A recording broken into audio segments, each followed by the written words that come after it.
In a world that glorifies hustle and busyness, it's easy to feel like there's just not enough hours in their day. But for many women, the real issue isn't our time, but it's how our time gets used. So, scrolling, not prioritizing, perfectionism, overcommitting, these are just a few of the ways that we spend our days. Do any of these sound familiar? Hi, I'm Jen. All of them. Yeah. Hi, I'm Jen. And I'm Erin. Welcome to Life Beyond the Scale. If you're new, welcome. If you're returning, we're so glad that you're back. Thank you so much for supporting the channel. And we are friends and coworkers. We've been working together in the health and wellness industry for many years, and we're here to share some of the things that we've learned and some of our experiences, and hopefully maybe some of them will ring true for you as well. Our podcast, we are here to talk about the fact that midlife is not a slowdown. It's just the beginning of a brand new chapter full of strength, style, and self-discovery. So welcome. All right, so if you're trying to balance health goals, work, family, relationships, or even a shred of personal space, it's worth asking, where's my time really going? So, in this episode, we're going to look at some common time wasters that women tend to face and find a few strategies along the way of how we can take our time back. So, depending on what age or season of life you're in, depending on what you value, your lifestyle, your career, your family situation, and even your personal goals, it might all look a little bit different to each of us individually. But together, we tend to fall into some common categories that drain our time and don't add any value to our day. So let's dive in. Erin, in your space right now as a midlife working mom, wife, daughter, all of those things, what do you think is one of your biggest distractions? As life has progressed, I was thinking about how much it has changed. I remember when my daughter was young and not having that much time, and now I have so much more time than I used to have, yet that doesn't make it that I use it as productively as I should or could sometimes.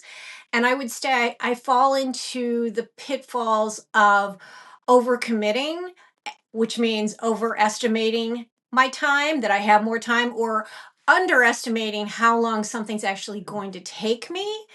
And also not prioritizing, like thinking of all the things I have to do and then getting bogged down on things that are on my list, but they're not actually as important as the things that I really want to get done. So, spending some time to really curate my thoughts so that I can be more organized and more useful with my time. How about you, Yeah, that Jen?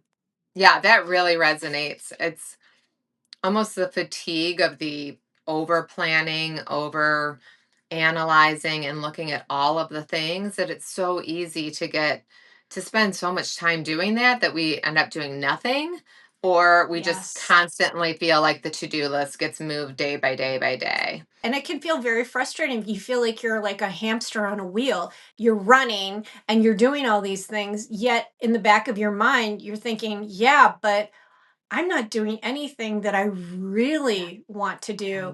Getting caught in the I'm only doing the things I have to do instead of the things that would actually make me happy, bring me joy, bring me satisfaction.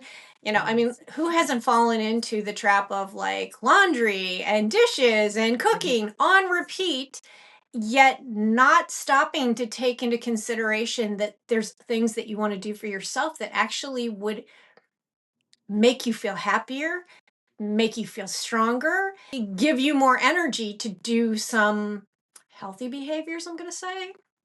Right, if we found the time to do the things that we want to do, it would make the Yeah. chores and the have to's feel less hard.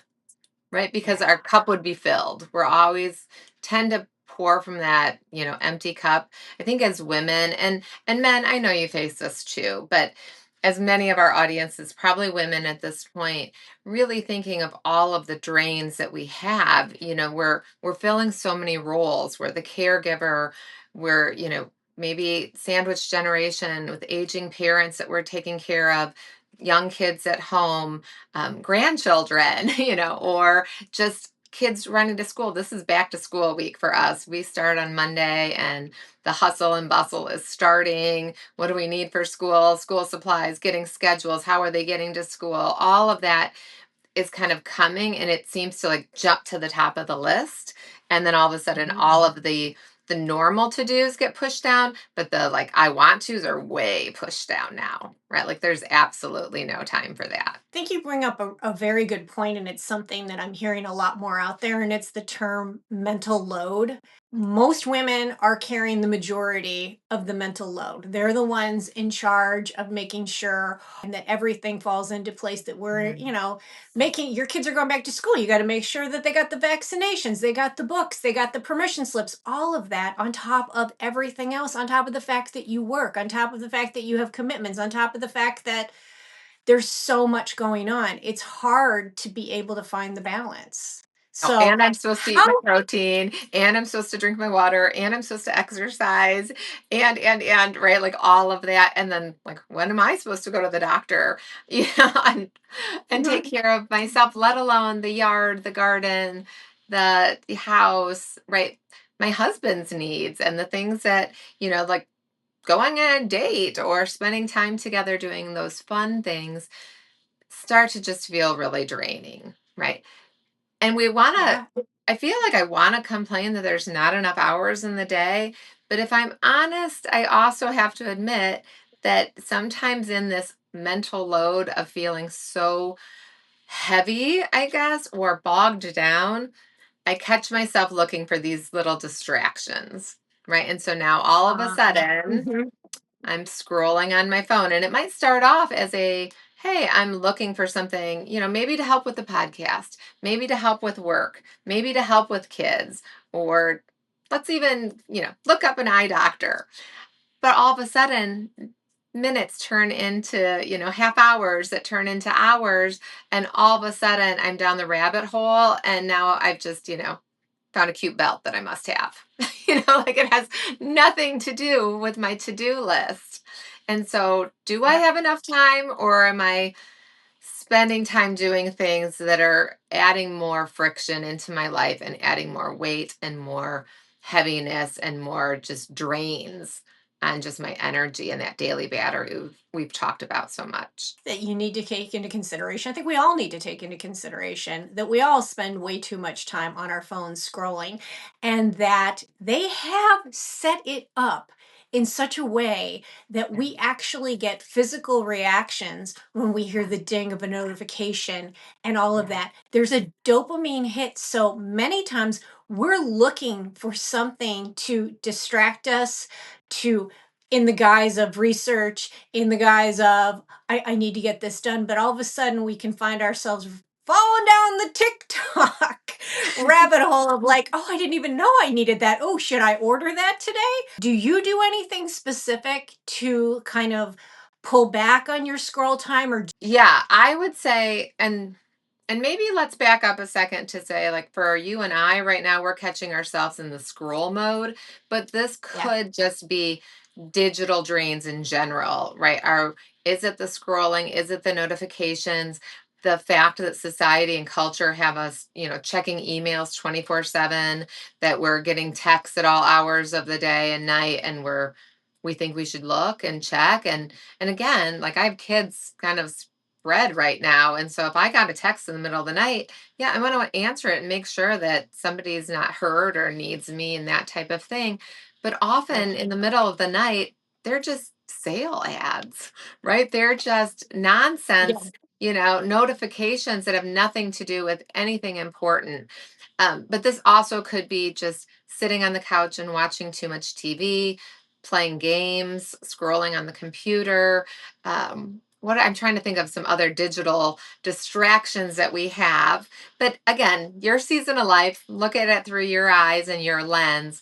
Right now, I would say the couple things that I've tried to do is set a timer, Hmm. so that I'm only looking for so long, just kind of, make it so that I'm only looking for this specific thing and I've got this many minutes to kind of find it and kind of go from there. Although I'll tell you, my husband was having this problem not too long ago, and he just deleted a few apps and was like, you know what, for now, if I really want to get on that site, I'm either have to gonna go to the website, right? So that takes longer, we're adding like some friction to that behavior. And so he's going to Yeah. have to log in or he has to re-download it. And so those two things sometimes make it like, okay, it's not even worth going on to get that information, as well as turning off some notifications. Yes. That's the thing. We do have control. If we can get into our settings on our phone. And by the way, I think I might add this to one of the screens on this video. I think I'm going to go into my apps and see how much screen time. So I Oh, challenge you if you want to do that too, and we can out each other. I I hey, don't want to and know. okay, mine would be Zillow. We are property shopping in Michigan, and I can't even think about how high my screen time is this week of us ticking off the boxes. So yes, it was research, but it was also a rabbit hole of waste of time. Of then I looked up and I'm like, wait a minute, I didn't get done what I wanted to get done today.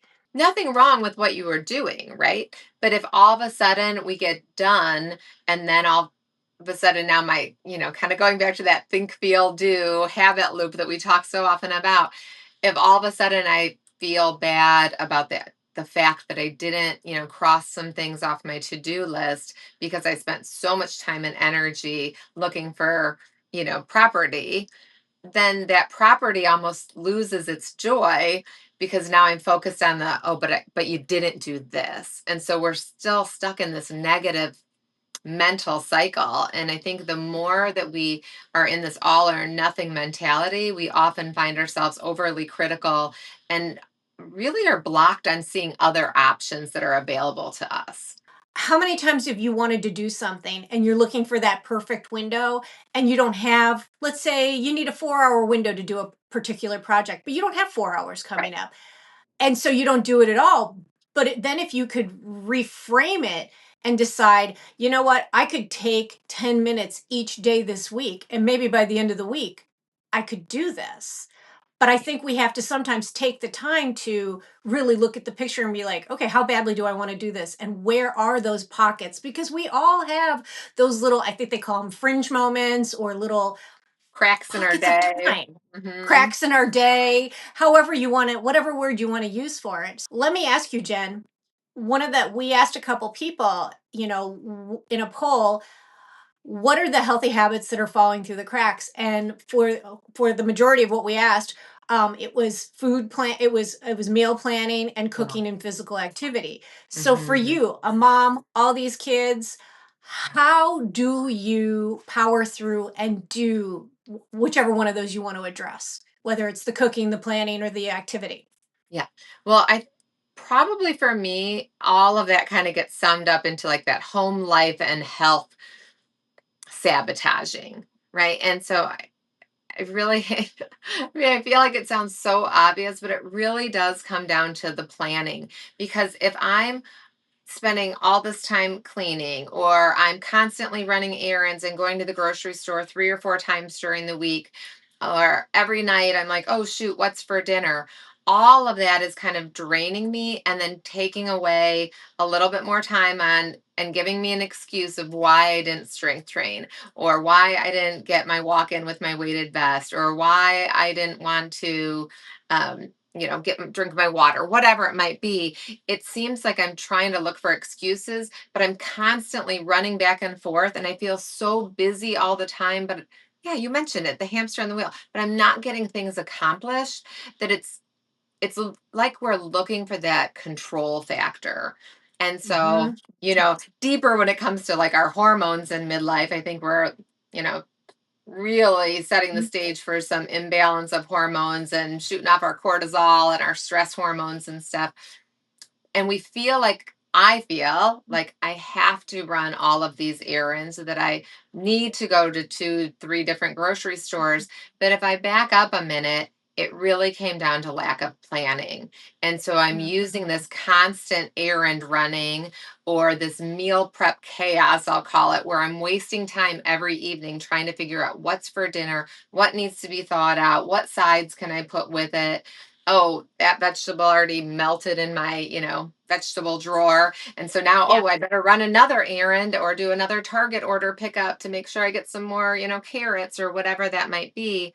Where if I had backed it up and planned a little bit better of a couple meals, almost like lowering those expectations of, right, like it doesn't need to be 4 hours, it could be 10 minutes, it doesn't need to be 7 meals of dinner planned for the week. What if I just planned a few dinners and I had those things in the house, or batch errand ran? I don't think that's even a term, but do you know what I mean? Like if I I thought, know. okay, on this day I'm going to run all of these errands, and now I can come home and know that I have this whole little chunk of things that are already done, versus the here and there, back and forth. Because y'all know, as soon as we sit down, I don't want to get back up. And it's a perfect time to Completely. pick up my phone and distract and delay. Well, have you ever gone to the grocery store? You spent all this money and it was exhausting, and then you get home and you don't want to cook. You're like, Ordering a pizza sounds really good to me because I Yeah. don't have the mental bandwidth now to cook all this food that I spent all this money on." And it's like this little vicious cycle. And then all of a sudden you bought all this food and then you don't use it all and then you throw it all away. And just makes you feel bad. I hate Right. that. I was also thinking, or I buy things that I'm not even sure that I'm gonna like, which really then, Oh, right? Like, but I hear good things yes. about it, or I think I should like it, or I think we should have it. And then there's another, like, well, I don't really want to, I don't feel like I want to eat that. This, right? Like, I'm not in the mood. If I don't know what I'm gonna feel like I'm gonna eat, which is part of my excuse for why I don't meal plan, right? Because we got too many people in the house, and what are they gonna feel like eating? And, side note for all of you teen moms out there, I'm going to use my time to prepare this dinner, to shop, to make sure the house is ready for dinner, that we have clean dishes. And then I'm going to get a text that says, "Oh, sorry, not home for dinner tonight. We picked up food while we were out." Or I'm ordering a pizza or whatever. Like that's enough right there. So, those of you, teen moms out there, if you know, this is another drain, another heaviness, another frustration that leads to an excuse, that leads to me not. So I might as well not do it anyway because no one's going to be home to eat it, forgetting that I need to fuel my body in a healthy way. So I Yes. count too. I will piggyback off of that in that I only have to cook for one other person. And I will ask him what he wants, and he says yes. And then I make it, and I get the, "Oh, that?" Yeah, I right. have, which then I just want to, I don't have happy thoughts toward him. I'm just saying. But what I've done now, and somebody mentioned this, and I thought, oh, this is so much simpler. Instead of doing a recipe, I cook two proteins on Sunday. I cook a bunch of chicken, I cook a bunch of steak. It's in the fridge. And now it's, what do you feel like? Do you want it to be do you want it to be a salad, a sandwich, a cast? And that way it could be anything. Instead of, none of that sounds good. Well, what does sound good with that? And then putting him in the driver's seat of spending all that time. And then it's just, you just go, really? I did all that? And you're just going to give the, uh, like, well, I mean, it's not to say that I don't ever have a moment when I make something, Sure. but we have the bar up there so Yeah. high that we put so much pressure on ourselves that it has to be a certain way. What if we just simplified things? What are some things that you've simplified? Well, I love that idea of the two proteins. Another meal planning hack that I've simplified is, I'm sure this comes from some crazy habit of just, watching my mom grocery shop, or my grandma. I'm not sure. But in the past, for years, I would get home from the grocery store and any of those proteins would go in the freezer. I don't know why. They just went in the freezer. And then that, I think, added a little bit more frustration when, when I don't have a plan first thing in the morning or early in the week, and now somebody says, "Oh, I'm in the mood for pork chops." And I'm like, "Oh, good, I have pork chops."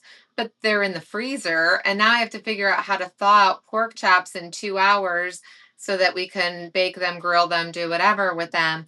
And so one of my time-saving hacks is, if I'm only grocery shopping for, let's say, those two proteins, then they just need to go right in the fridge and stay thawed until I can do that cooking or baking or grilling or whatever, air frying, whatever it is that we're going to do. But now that's one less distraction or an excuse to say, "Hey, it is thawed out. I don't have to wait for it to thaw out." So that's another little meal planning trick. But I'm going to steal your 2 proteins for sure. And we could probably even add on to that and say, pick 2 produce items that you like and that you're going to want to eat this week as well. Hmm. Get them involved. Get them, make them have a part of the planning process. One of the best things I've done is I am now buying the cut up fruit, like the watermelon, the cut up watermelon, the cut Trader Joe's. They've got those cut up vegetables. To justify the expense of that, I realized that I use those. I don't throw those out. For us, we need to look objectively at our circumstances and be like, what's working, what's not working? How can we simplify? How can we make this easier? We tend to overthink them. And I think that Right. that's a pretty good place to start. Right. And sometimes we're just wasting time on unsustainable routines, right? Like we've Yeah. decided that all 7 meals need to be prepped and planned and ready for the week. We've decided that we have to go to the gym and work out for an hour 5 days a week. I need 2 days of strength training. And we're trying to fit all of this in on top of the regular life stuff of just, making sure I have gas in the car, those, running to the store, going to the post office, whatever that might be, that let's like work on simplifying those routines and finding just a few small things that we are able to continue to do that will then propel me a little bit more forward, right? Just like those 2 proteins that you had, those 2 meals give me a little bit more confidence. They make me feel in control. I know we're having things, right? But shrimp and steak or shrimp and chicken, or can you tell I'm in the mood for shrimp? Whatever that might be. But then what can I do with those things that simplifies it and it's a little more sustainable and realistic? We put this pressure on ourselves, and if we can find a way to take the pressure off and be like, you know what, good enough is good enough. It doesn't have to be all or nothing.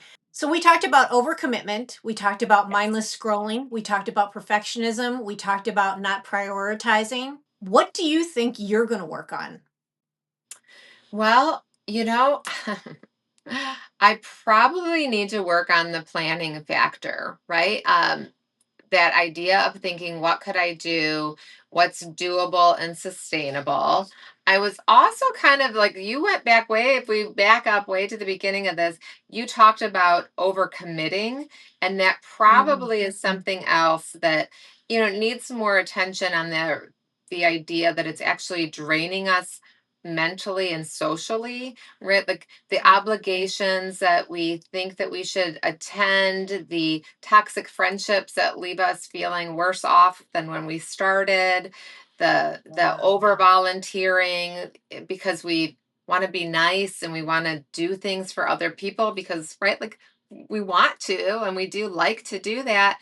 But sometimes all of that even is just another drain, and maybe some delegating would be helpful, or practicing saying no, or not Mm. right now, maybe come back to me next time. So that, I feel like the overcommitting, when you mentioned that at the beginning of this, that sprung a chord with me, as well as this idea of the constant errands and the meal planning. But for me, I think I can put all of those together to say I need to work on, I'm going to do the 2 proteins and maybe 2 veggies that I can work on, as well as then figure out what other errands could I tie to that so that I'm not constantly running back and forth, or delegate and have one of my, many driving children go pick some things up for me if I do forget. That's a good idea. Why not?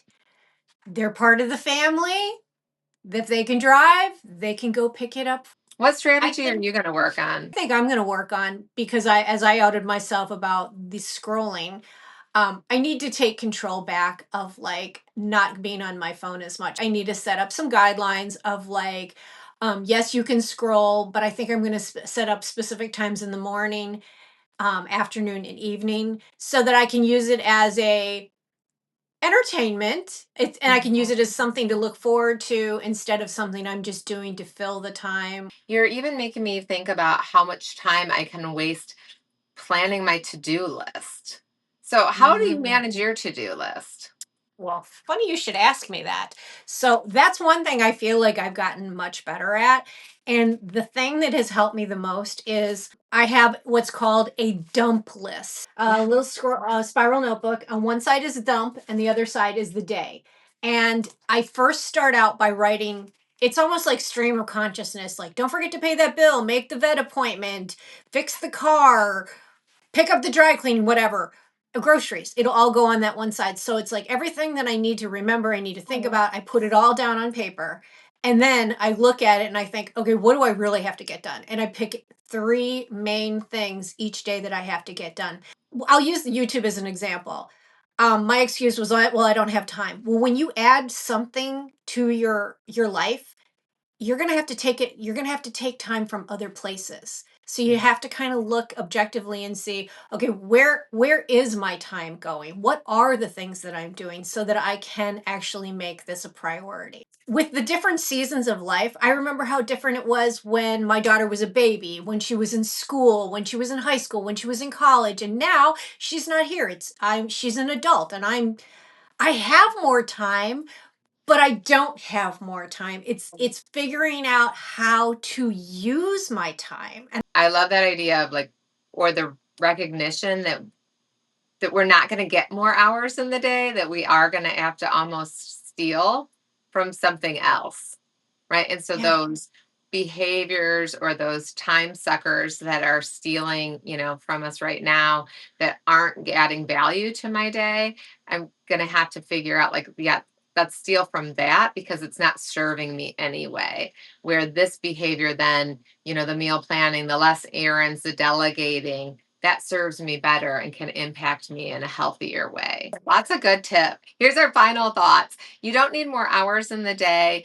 You just need fewer drains on your time and on your energy. So start looking around, look at those time leaks, and one by one start sealing up the cracks. Your time and your life are too valuable to spend on things and times and moments that don't serve you. We want to know where are you struggling with your time? What are the things that take up your time, that keep you from doing the things that you actually want to do? So if you could leave it in the comments, we would love to do that. And on the flip side, if you have found any solutions on what you're using, what habits, what tricks you're using to get more time out of your day, even though we know it's not possible to make more hours, we just want to know, what are you doing to utilize your time? Thank you so much for being here. Have a great week, and we'll be back here next time. Sounds good. Take care, everybody. Bye bye. Bye.